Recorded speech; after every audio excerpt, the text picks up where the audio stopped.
fantasy that someone's going to come into my life to choose direction, to give me orgasms. I could feel the panic coming, the simultaneous terror and realization that I had avoided finding my clitoris, had rationalized it as mainstream and consumerist, because I was in fact terrified that I did not have a clitoris. I was terrified that I was one of those constitutionally incapables, one of those frigid, dead, shut down, dry, apricot tasting bitter. Oh my God.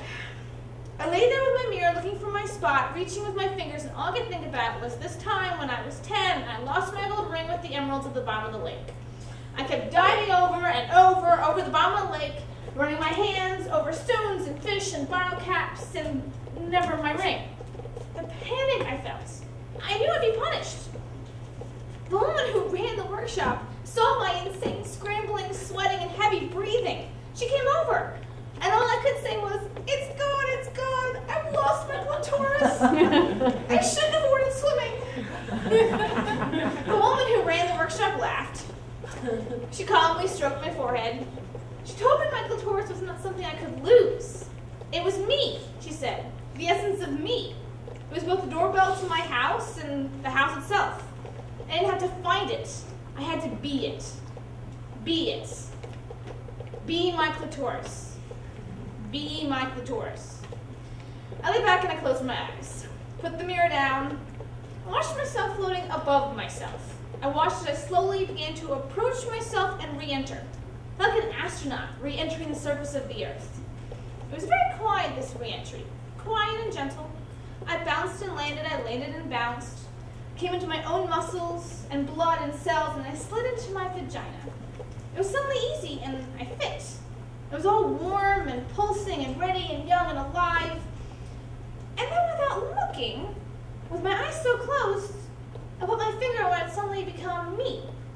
There was a little quivering at first, which urged me to stay, and the quivering became a quake, which became an eruption, the layers dividing and subdividing. The quaking broke open into an ancient horizon of light and silence, which opened onto a plane of music and colors, innocence and longing, and I felt connection.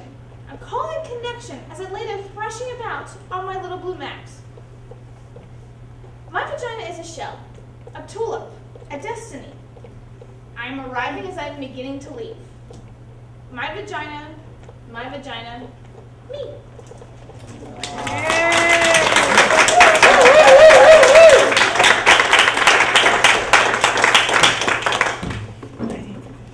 Here is a vagina happy fact. This is from Woman, an Intimate Geography by Natalie Ann Jay. The clitoris is pure in purpose. It is the only organ in the body designed purely for pleasure. The clitoris is simply a bundle of nerves, 8,000 nerve fibers to be precise.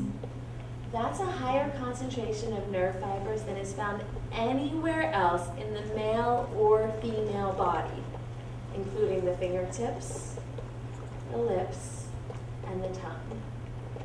And it is twice the number in the penis. Who needs a handgun when you have a semi-automatic?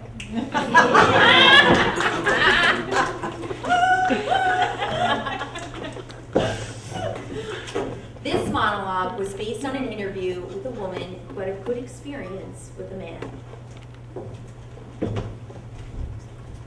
This is how I came to love my vagina. It's embarrassing because it's not politically correct. I mean, I know it should have happened in the bath, salt grains from the Dead Sea, and you playing me loving my woman self. I know the story. Vaginas are beautiful. Our self-hatred is only the internalized repression and hatred of the patriarchal culture. It isn't real. Pussies unite.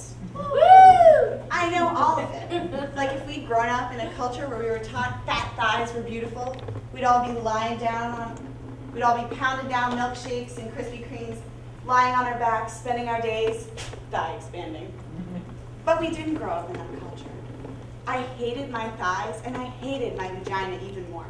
I thought it was incredibly ugly. I was one of those women who had looked at it, and from that moment on, I wished I'd had it. It made me sick. I pitied anyone who had to go down there. In order to survive, I began to pretend there was something else between my legs. I imagined furniture.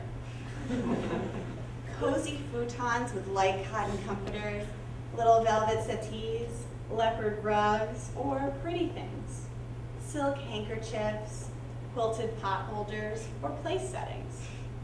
I got so accustomed to this that I lost all memory of having a vagina. Whenever a man was inside me, I pictured him inside a mink-lined muffler or a Chinese bowl. Then I met Bob. Bob was the most ordinary man I ever met. He was thin and tall and nondescript and wore khaki tan clothes. Bob did not like spicy foods or listen to Prince. He had no interest in sexy lingerie. In the summer, he spent time in the shade. He did not share his inner feelings. He did not have any problems or issues and was not even an alcoholic. He wasn't very funny or articulate or mysterious. He wasn't mean or unavailable. He wasn't self-involved or charismatic. He didn't drive fast. I didn't particularly like Bob. I would have missed him altogether if he hadn't picked up my change that I dropped on the deli floor. When he handed me back my quarters and pennies, and his hand accidentally touched mine, something happened. I went to bed with him. That's when the miracle occurred.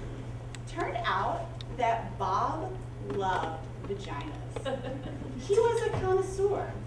He loved the way they felt, the way they tasted, the way they smelled, but most importantly, he loved the way they looked.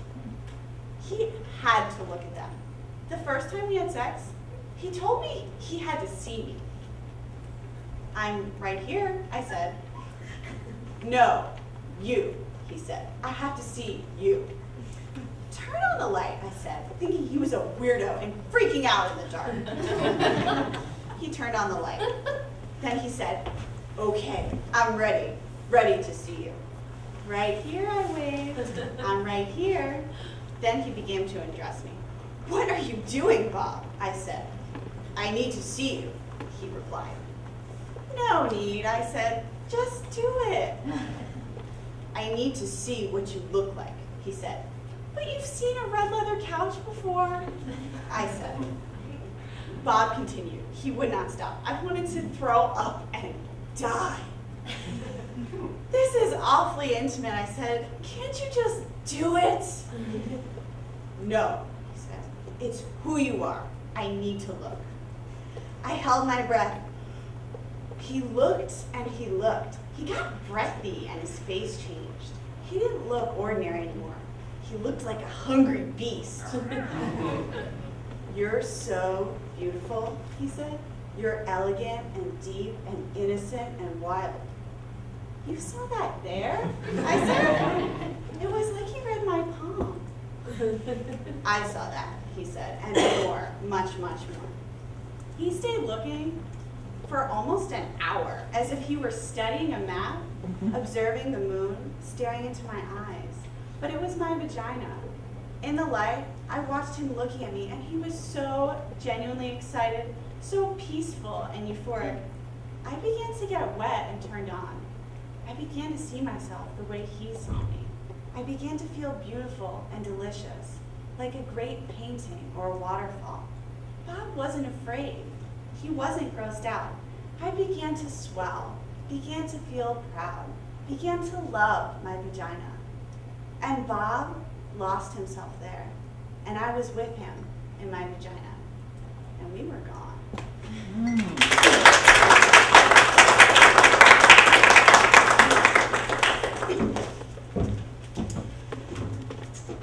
This is a not-so-happy fact, found in UNICEF's 2005 report, Female Genital Mutilation and Cutting, a Statistical Exploration. Female genital mutilation has been inflicted on approximately 130 million girls and young women. In the 28 countries where it is practiced, mostly Africa, about 3 million young girls a year can expect the knife. or the razor, or a glass shard, to cut their clitoris or remove it altogether. In a man, it would range from amputation of most of the penis to removal of all of the penis. Short-term results include tetanus, hemorrhages, cuts in the urethra, bladder, and vaginal walls. Long-term, chronic uterine infection, increased agony and danger during childbirths, and early deaths.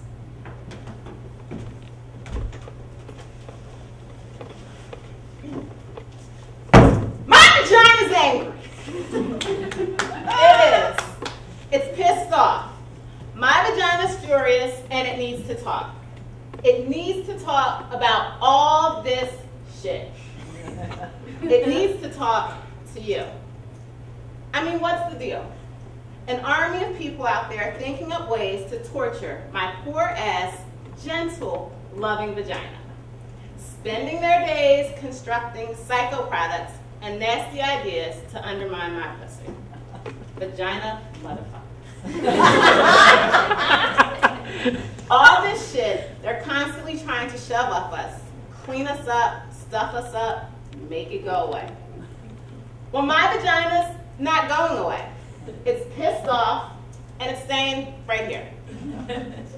Like tampons. What the hell is that? A wad of dry fucking cotton stuffed up there.